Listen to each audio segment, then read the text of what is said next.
Moon Griffon Show. Great to have you with us. We're at the Solution Summit 2020 right here at the Capitol Hilton on Lafayette Street in Baton Rouge, Louisiana, visiting with our friends at the Pelican Institute. And pelicaninstitute.org, you can find out more about the event. This thing goes on all day. It's not too late for you to come sit in and learn something, get a lot of information. They're talking about finances. They're talking about tort reform and education, a little bit of everything.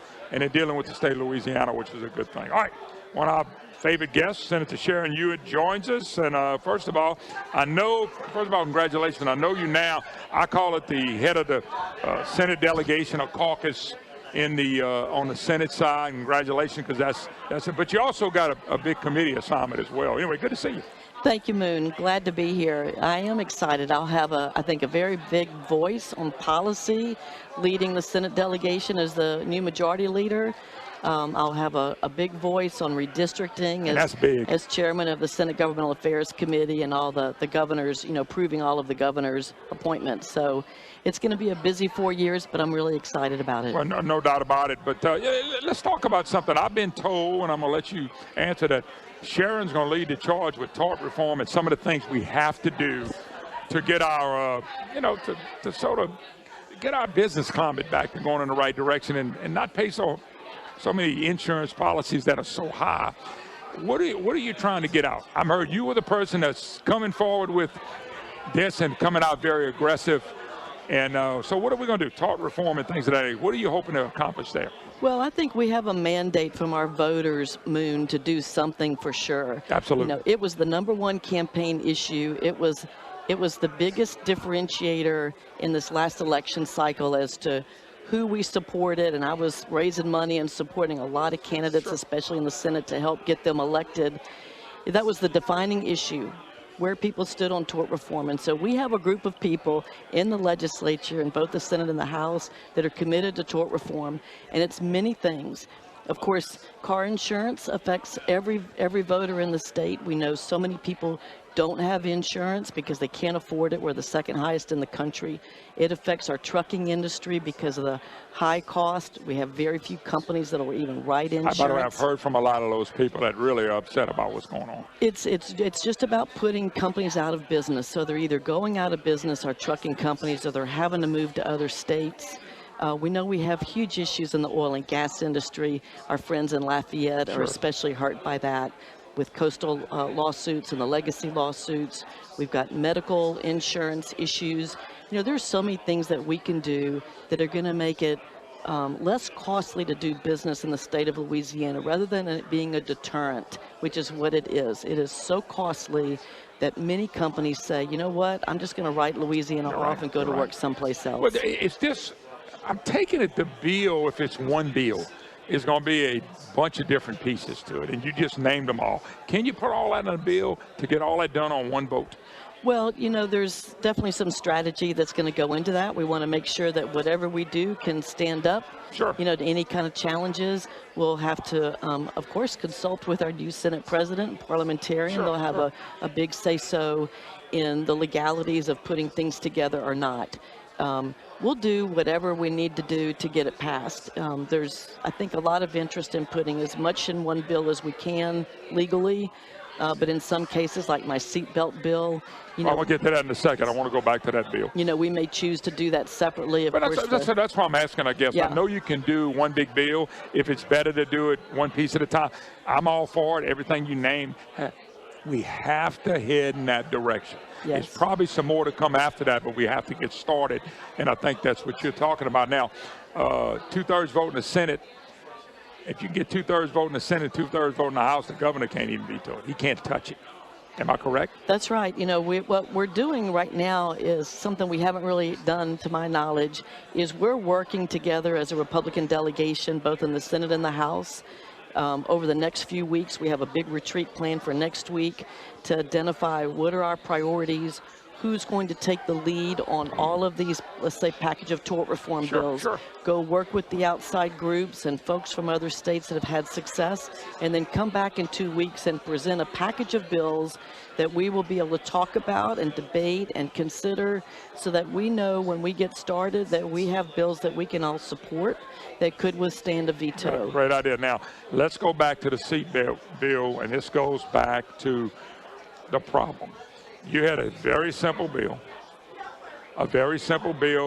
that I think the governor ended up vetoing the bill, or it never got out to committee. But you had a bill that passed in flying colors.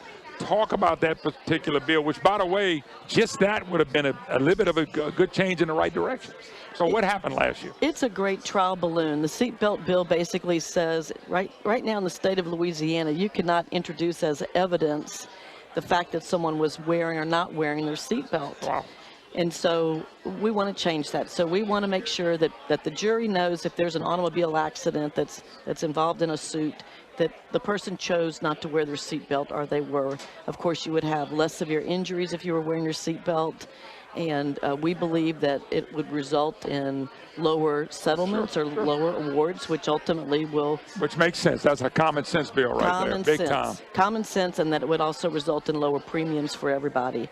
And so that bill passed with flying colors in the House. We've actually, I've run this bill for 2 years in a row now. So we had great support in the last term from the House. We ran into a buzzsaw with the Senate Judiciary Aid Committee, which we don't expect to happen this year. So we have committees, I think, set up in the Senate for success, where we can get bills on the floor and have the debate that we want to have so that we can get some good legislation Well, passed. it's like I'm going by what President Obama said, losing has consequences. And that's why y'all won. And like you said, it's a mandate. It's a supermajority. It was the number one thing. That bill should have passed 2 years ago. And it was being hammed up in the Senate in the Judiciary Committee, which blows my mind. Something that Democrats and Republicans, white, black, male, female, ought to all agree upon. This ought to be the easiest bill to pass. And I knew that, and that's why I wanted to bring it up, because I wanted to prove to people that that's how hard it's been to get good stuff out of the Senate the last few years. This shouldn't be that hard. It should not be. It, as you say, it should cross all demographics. Everybody wants affordable car insurance. I do. Mine's ridiculous. Somebody would say I got in a lot of wrecks, but not lately. Well, not lately. We are an outlier, and we're working to change that. This will be a step in that direction, and so I'm really looking forward to working both with my colleagues in the Senate and members in the House to pass this. This ought to be the fastest bill we pass. I agree. Now, this is something you're going to present, taking it day one.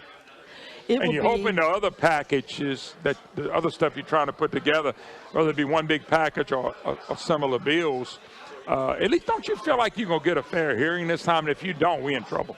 Not only that bill, but the other bills. I do believe we'll have a fair hearing, and that's all we ask. We want to be able to debate it on the floor and have a good conversation about it. You know, interestingly, this is kind of in the weeds, but the language from my seatbelt bill last year, although it failed to get out of committee, I did amend it onto another bill in the Senate, and that amendment got a 27 to whatever the number is, 27 to 12 vote in favor.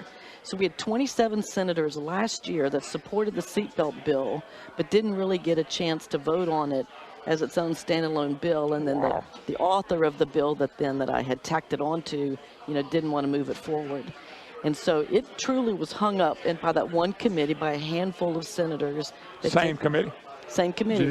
Judiciary. That was a bad committee. Bad. So we're encouraged. I think we're excited. We're optimistic. I think there's great opportunities for our state, and we have a mandate to do some things, and we want to deliver. Okay, I'm going to take a quick break. One more break. We're going to come back with Senator Sharon Hewitt, a lady who can explain it to you, but she can't understand it for you. By the way, I wanted to have a little fun with you on that, Sharon. You didn't say that, I did. All right, we're going to take a break. One more segment to go here at the Solution Summit. Of course, our good friends at the Pelican Institute, pelicaninstitute.org. Not too late for you to come check this out. People like Miss Hewitt, who's one of the speakers here.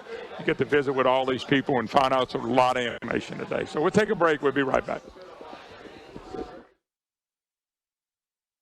Oh, welcome back. Last segment of the day. And, of course, we are on the road in Baton Rouge, Louisiana. We're here at the Capitol Hilton, and it's where the 2020 summit's taking place. Actually, Solutions Summit, that's what they call it. It's a great topic. But the Pelican Institute, we want to thank those guys for inviting us to come here, and we're able to visit with people like our Senator Sharon Hewitt, who's visiting with us now.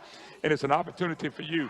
Pelicaninstitute.org, pelicaninstitute.org. You can find out every speaker, every event, everything that's going on here. It's worth coming by if you want to know what's going on.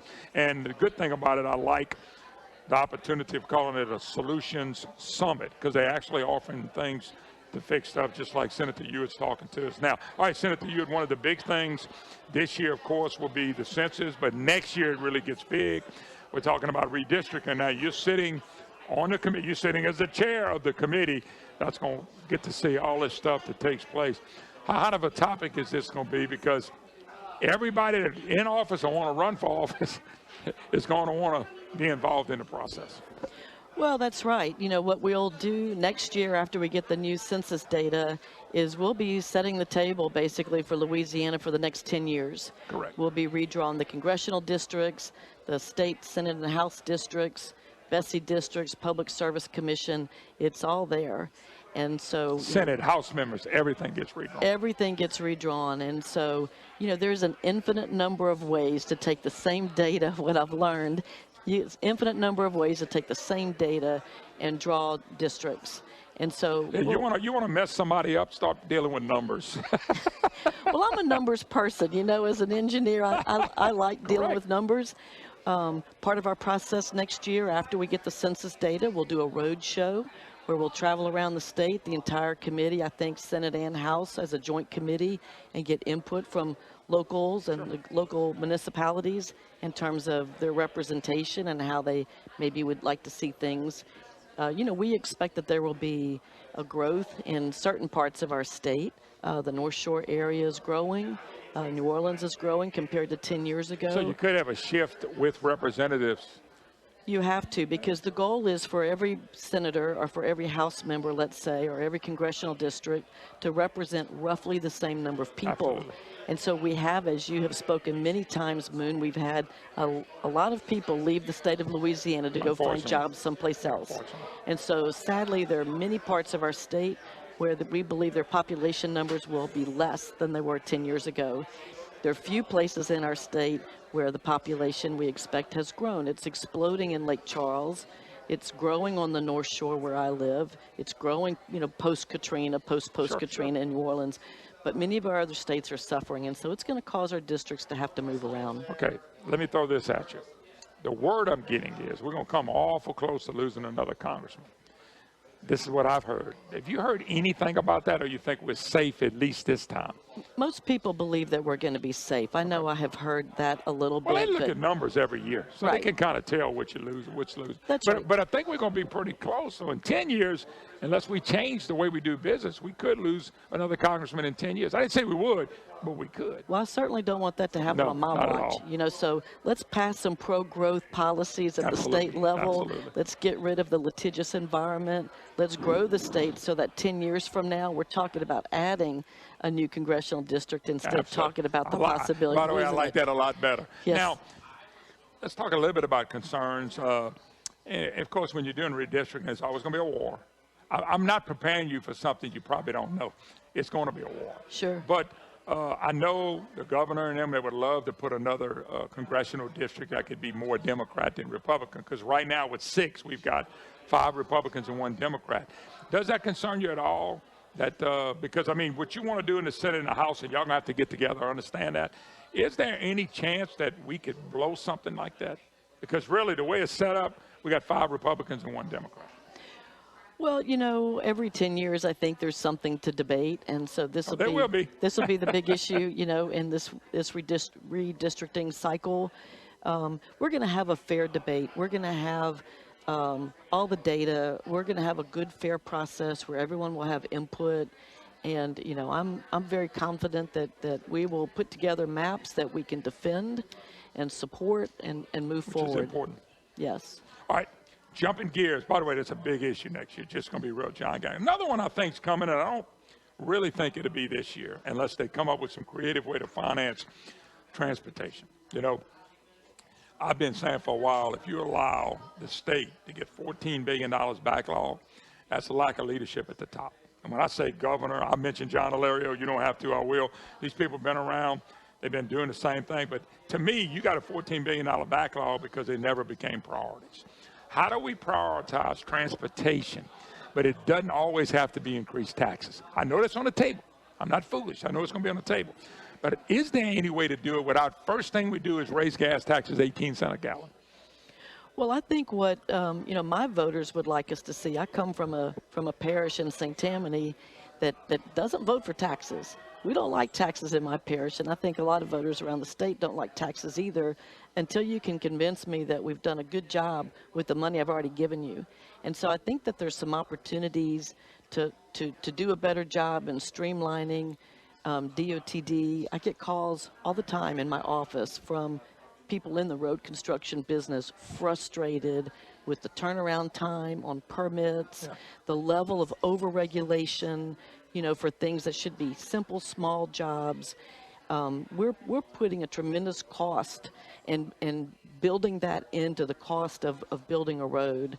And if we were a little more streamlined, I believe that we would have more dollars to buy more asphalt, to put more.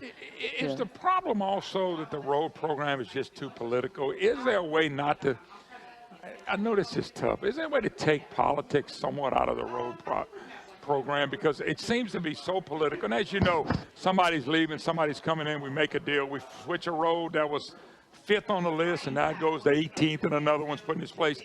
Is there a way to get some of the politics out of it? Well, it's interesting, we have a process by which we prioritize projects, supposedly.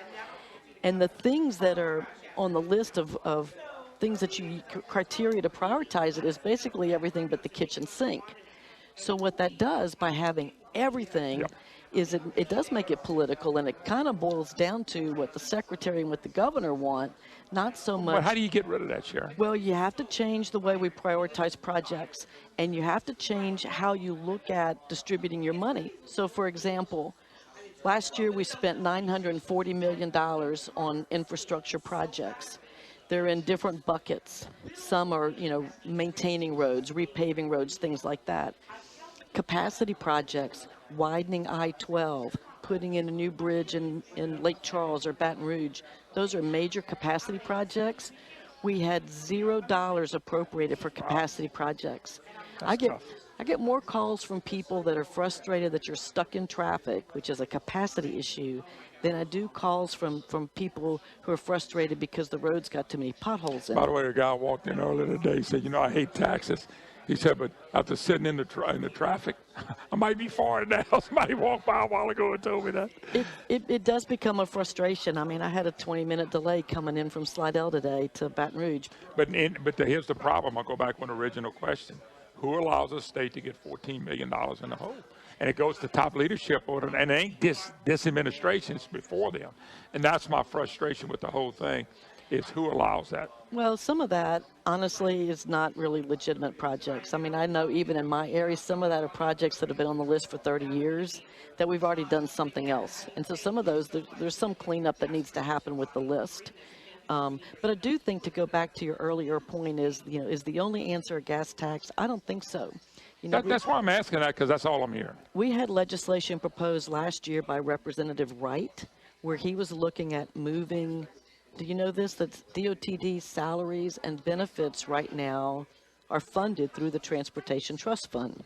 I got a feeling that's part of the problem. So that's part of the problem. So if those salaries and benefits were funded out of the state general fund, then you'd have more money available in the transportation fund for roads, and it would cause you to have to make cuts elsewhere in state government to fund it, right? Because you're taking those salaries now out of the state general fund. That's, from a conservative standpoint, that's a good thing. Yeah. I just know this. Had it been priorities, instead of a lake or reservoir or golf course, we would have some more roads fixed. Senator Sharon Hewitt, who's going to make a big play in the Senate. God bless. Thank you. Always good to see you. Thank you, Moon. All right, we're going to go. Don't forget PelicanInstitute.org. God bless. Have a great day.